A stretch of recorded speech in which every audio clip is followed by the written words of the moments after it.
What's going on, guys? I'm Andrew, and this is Movie Source. Today we're going to be doing a retro review of the 1989 sequel, Ghostbusters 2.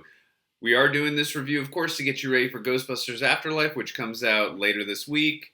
And we already did our review for Ghostbusters, the 1984 film, which is freaking amazing. If you want to check out that review, it's down below in the description. We also did an Easter eggs, references, and trivia video for Ghostbusters, the first film that came out in 1984, and we also did this film as well, Easter egg references and trivia video. Really interesting, cool stuff that we found on there, and we did some extensive research to get that done for you. So if you haven't already, check those videos out. I think you're gonna like those a lot. And yeah, let's get into this video. If for some reason you haven't seen this movie yet, which I'm assuming you have, but for some reason you haven't, we are going to get into some spoiler talk. So spoilers ahead. Warning. All right, now Ghostbusters 2. If you did watch the first review of that I did for Ghostbusters, the first film that came out in '84, I love that film. I think it's phenomenal. I think it's timeless. I think the chemistry between the four characters is amazing. This film, it's definitely not as good as the first film. I think that's pretty obvious, and most people would feel that way. But having said that, and while the storyline is definitely a lot thinner and weaker than the first film, I still think the strength of this film has to do a lot with the chemistry and the way that the four main characters work off of each other. I still think that really works in this film. And actually, growing up, I actually watched this film first for some reason. I mean, I was born in 1988. So I actually, for some weird reason, I watched this film before I saw the first one, even though I like the first one more. But yeah, so I'm just I have a very nostalgic thing with this film, even though, again, I think the first film is miles ahead of this film, not even close. I still do have a very nostalgic spot for this film, even though I still think the first one is way better than this film. But I still think the core and the strength of this film is from the four main characters, and they still bring their A game, and they really work well off each other. They still have that chemistry. It really works. The way they the way they interact with each other and work together when they're dealing with the ghost problems. And I also actually think that this movie does start in an interesting place where, you know, they've been sued by so many different places, and they're no longer the Ghostbusters. They're doing their own thing. Ray's got his own shop. Ray and Winston, they're kind of like, they do birthday parties for the Ghostbusters. It's more of like a parody of its own stuff, which that's kind of a little bit. I'm not saying you know, and also. Dana Barrett, Sigourney Weaver's character, kind of foreshadowed in the first movie. She said that Peter Venkman's more like a game show host, although more he's a TV show host for the psychic thing. And Egon Spangler is does research in this now. But I do like where they put the four characters kind of like in a low spot, and you know they got to kind of build themselves up from where it ended in the first film, you know, on such a high note. So I did actually think that was a pretty interesting and genius move, actually. But a big issue I do have with this film, it kind of does feel like a parody of the first film.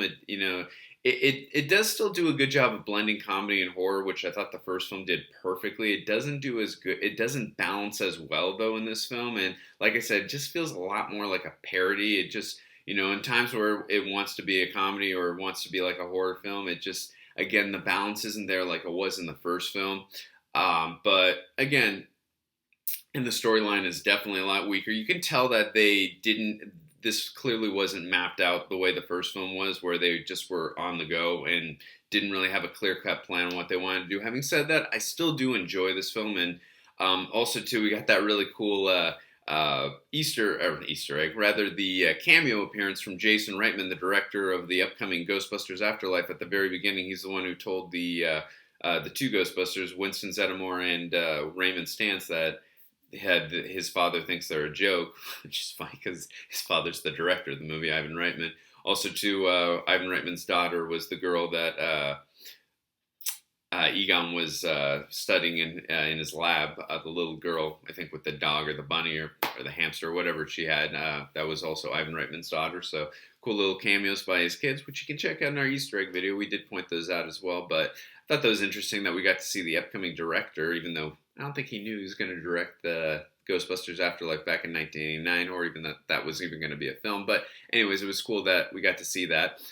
But yeah, like I said, this film is definitely feels like a more of a parody of itself. It doesn't have that same impact the first film does. Again, having said all that, I still enjoy this film. I still like watching it. When I watch the first film, I still like going back to Ghostbusters 2. If I had a choice on which one I'm going to watch or which one I like better, it's not even close. It's definitely Ghostbusters, the first film, the 1984 one. But I still really love the chemistry and the of the four main characters and the way they work off each other. I did like that they increased Rick Moranis' role as Lewis in this film. He's a fantastic character. He really gets a lot more character development in this as well. He was obviously the obsessed neighbor in the first film to Dana, and in this film, he just really wants to be a Ghostbuster, and I really like how they ingrained that into the storyline, and it really, for me at least, it works because I love Rick Moranis. I'm really hoping and praying there's some kind of I'm not expecting it, but I'm just really hoping that there's some kind of a cameo or at least a mention of Lewis in Ghostbusters Afterlife, because Rick Moranis is one of my favorite actors ever. Really dig his acting and just think he's just such a wonderful human being in general. But yeah, I also like that him and Annie Potts' character, I think Janine or Janice. I like that they actually started hooking up in this too. That was really cool because he's so obsessed with Dana in the first one that he actually finally gets a love interest. So I like that they incorporated that. That was great.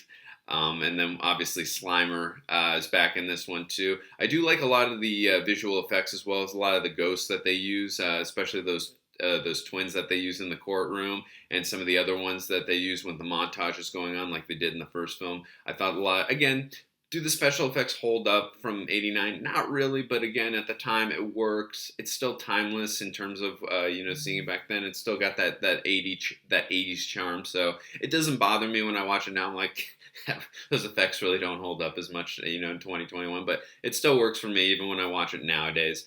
But like I said, and also too, I got to mention the villain in this because we mentioned, of course, Gozer in the first film. I don't think the villain is as strong as a character, even though, again, when we talk about characters, Gozer was really you only feel the impact of Gozer throughout the first film as well as in this one with Vigo.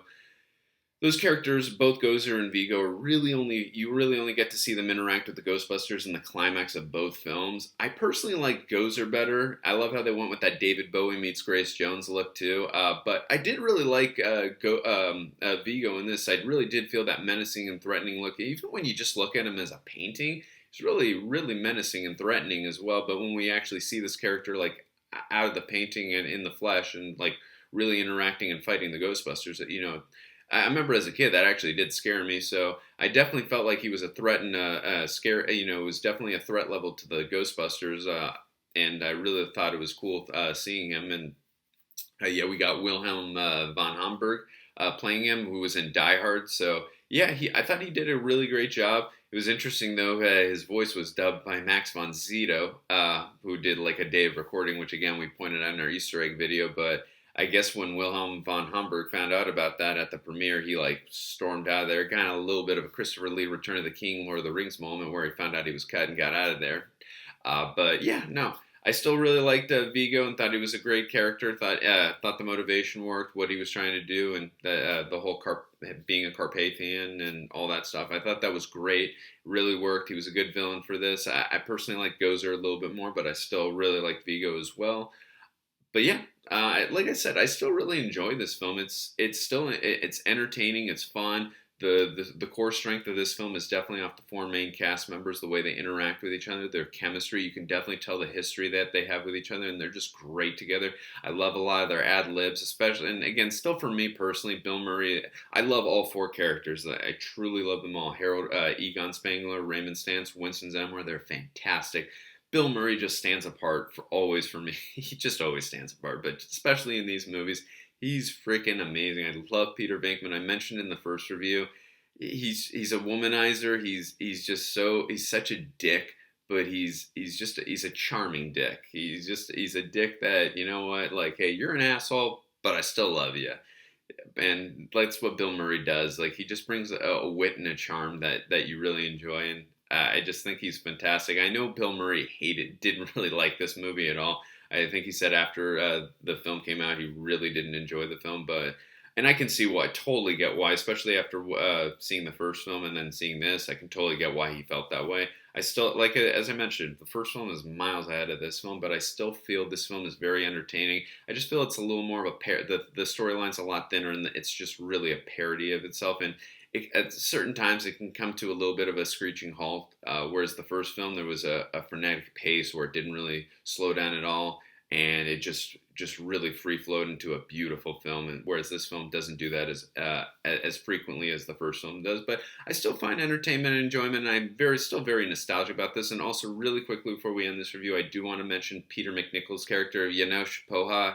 I thought he was freaking hysterical. I love that accent. He kind of replaced, even though he was actually, I wouldn't say he was evil, because obviously Vigo was, manipulating and mind controlling him. But he kind of took over that Lewis role from the first film, where he's obsessed with Dana. But I love that accent. I love his performance. He's got very good comedic timing, and I just thought he was a really good addition to the Ghostbusters mythos and this film. And yeah, I really like Peter McNichol a lot, just in general as an actor, and thought he was a very great addition to the cast, and just I've always liked his addition.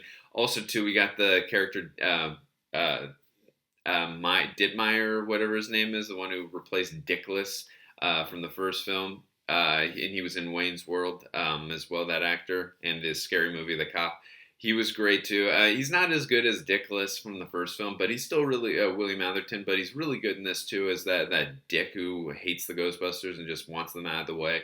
I liked his performance as well. But yeah, like I said, overall, this film is definitely nowhere near the first Ghostbusters film, but it's still entertaining. It's fun. The four main cast members alone should get you through this film enough to keep you entertained. Their chemistry, their cohesion, the way they interact with each other. For me, that's enough. Just watching those four characters is always good enough. The way they interact with each other, and the way they're going after ghosts, and when they fight Vigo at the end, that personally just works for me. But yeah, I still recommend seeing this film, and definitely if you're, to get you ready for Ghostbusters Afterlife, you got to watch the first one for sure. But I would still recommend watching this one to get you ready. I mean, if anything, we got to watch it for Harold Ramis, of course. God rest your soul, Harold. Love you, buddy. But yeah, I would definitely recommend. But yeah, so as we mentioned, we already did those Easter egg videos. Check those out. We're going to be doing a review for Ghostbusters Afterlife. Check that out when we have it. If you don't want to miss that, hit the subscribe button. Also, click on the bell so you are notified when that video comes out in the next day or so when we release it. And yeah, until then, we will see you guys next time.